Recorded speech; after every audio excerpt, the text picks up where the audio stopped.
¿Qué ocurre cuando la leyenda se encuentra con la maldición? ¿Y si el hambre primordial de la naturaleza se topa con el horror oculto en el corazón de la civilización?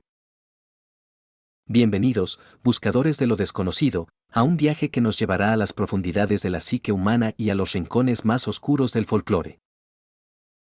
Hoy, desenterraremos dos de las entidades más aterradoras que han acechado la imaginación colectiva, el Wendigo, la pesadilla helada de los bosques, y el hombre lobo de Londres, el terror aullante que se esconde bajo la luna.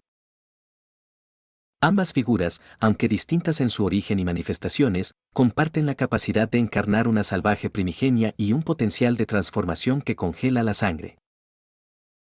Pero, ¿qué las hace tan únicas?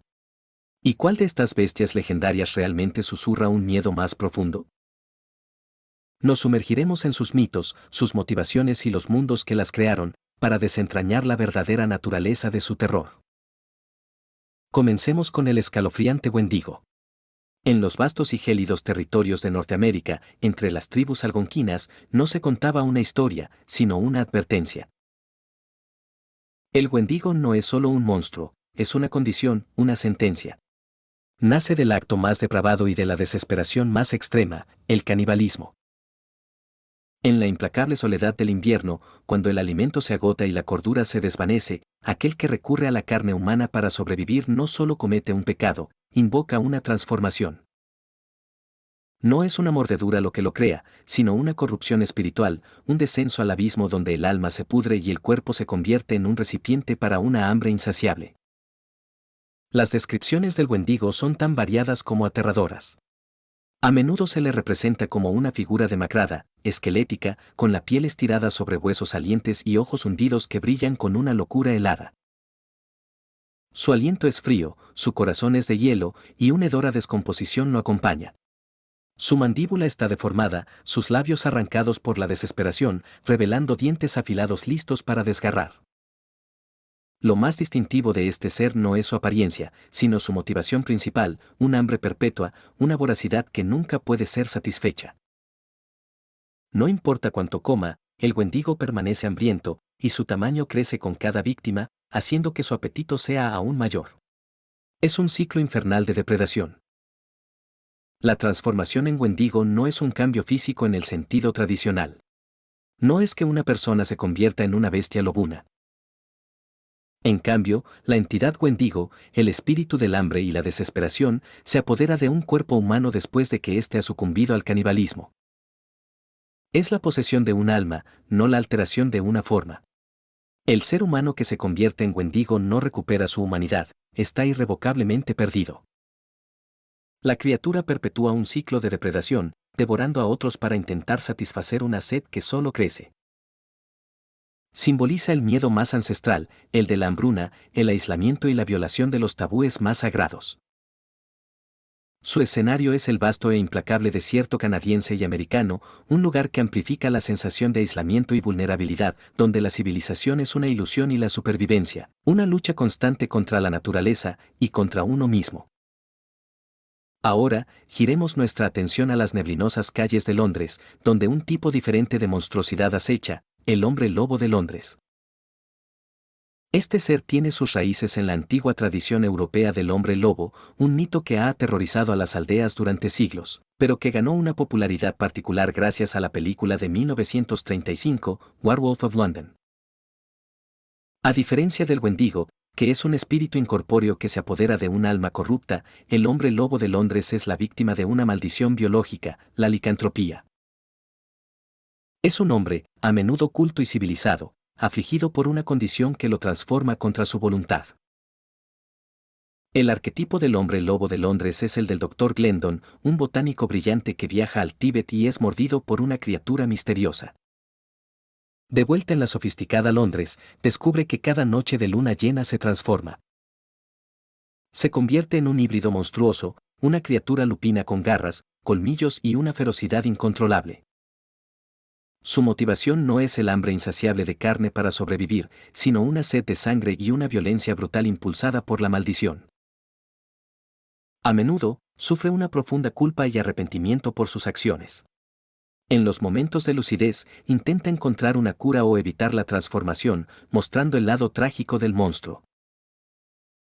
Es un hombre dividido, un alma atrapada en un cuerpo que se convierte en una bestia. El hombre lobo de Londres no es un símbolo de la naturaleza salvaje incontrolable en sí misma, sino más bien de la bestia que reside dentro del hombre civilizado. Simboliza la dualidad humana, la lucha entre la razón y el instinto primitivo, entre la moralidad y la violencia inherente. El escenario es crucial aquí, Londres. Una ciudad victoriana, un bastión de la ciencia, la cultura y la moralidad estricta. La idea de una criatura salvaje acechando en sus calles empedradas, atacando a los transeúntes inocentes, es un contraste brutal que magnifica el horror. No es un miedo a la naturaleza indomable, sino al monstruo oculto bajo la piel de la sociedad, a la oscuridad que puede emerger de los lugares más inesperados, incluso de aquellos que se consideran ilustrados. Es el miedo a la enfermedad, a la pérdida de control, a convertirse en algo que odiamos y que no podemos detener. Así que, aquí estamos, con el Wendigo y el hombre lobo de Londres, frente a frente en el teatro de nuestras peores pesadillas. ¿Cuál es la verdad detrás de su terror? El Wendigo nos confronta con el horror de la escasez, de la supervivencia a toda costa, de la corrupción del alma por la desesperación. Es el reflejo de la naturaleza en su forma más cruel y del ser humano llevado a su límite más oscuro, donde la identidad se disuelve en un hambre perpetua. Nos recuerda que la verdadera monstruosidad puede nacer de nuestras propias decisiones desesperadas. Su terror es primordial, ancestral, arraigado en la idea de que podemos convertirnos en aquello que más tememos. El hombre lobo de Londres, por otro lado, nos habla de una vulnerabilidad diferente. No es la desesperación lo que lo crea, sino una maldición externa, una fuerza que se apodera de la voluntad y convierte a un hombre en una bestia. Su tragedia es el corazón de su terror, la lucha interna, la conciencia de su monstruosidad, el saber que es capaz de actos atroces y la incapacidad de detenerlos. Es el miedo a lo incontrolable, a la enfermedad que nos consume, a la pérdida de la humanidad mientras seguimos siendo conscientes de ella. Su horror es urbano, psicológico, un espejo oscuro de la hipocresía y los impulsos reprimidos de la civilización. Es el miedo de que, incluso en los lugares más seguros, la bestia puede despertar dentro de nosotros. Cuando comparamos estas dos criaturas, vemos que ambas representan el lado oscuro de la existencia, pero lo hacen desde ángulos opuestos. El Wendigo es la encarnación del hambre y la desesperación que devora el alma, un espíritu de la naturaleza salvaje que nos castiga por cruzar una línea sagrada. Es una advertencia sobre la arrogancia humana frente a la naturaleza y el riesgo de la autodestrucción. El hombre lobo de Londres es un trágico prisionero de una maldición, un recordatorio de que la bestia puede habitar incluso en el hombre más refinado, y de que la civilización es una fina capa sobre la brutalidad primal. Es una historia sobre la lucha por el control y la tragedia de la identidad dividida. Ambos son terrores absolutos, pero tocan fibras diferentes en nuestra psique. El Wendigo es el miedo a la transformación espiritual, a volverse irreconocible por nuestras propias acciones. El hombre lobo es el miedo a la transformación física y mental impuesta, a perder el control sobre nuestro propio cuerpo y mente. Una es la encarnación de la voluntad corrupta, la otra, la víctima de una fuerza externa incontrolable. Entonces, ¿cuál de estos dos titanes del terror es más escalofriante? ¿La encarnación del hambre que te devora desde adentro, o la bestia que surge de ti bajo la luna? La respuesta, quizá, radica en qué espejo del miedo te resuena más profundamente. Ambos existen como poderosos recordatorios de los horrores que acechan en el mundo y dentro de nosotros mismos.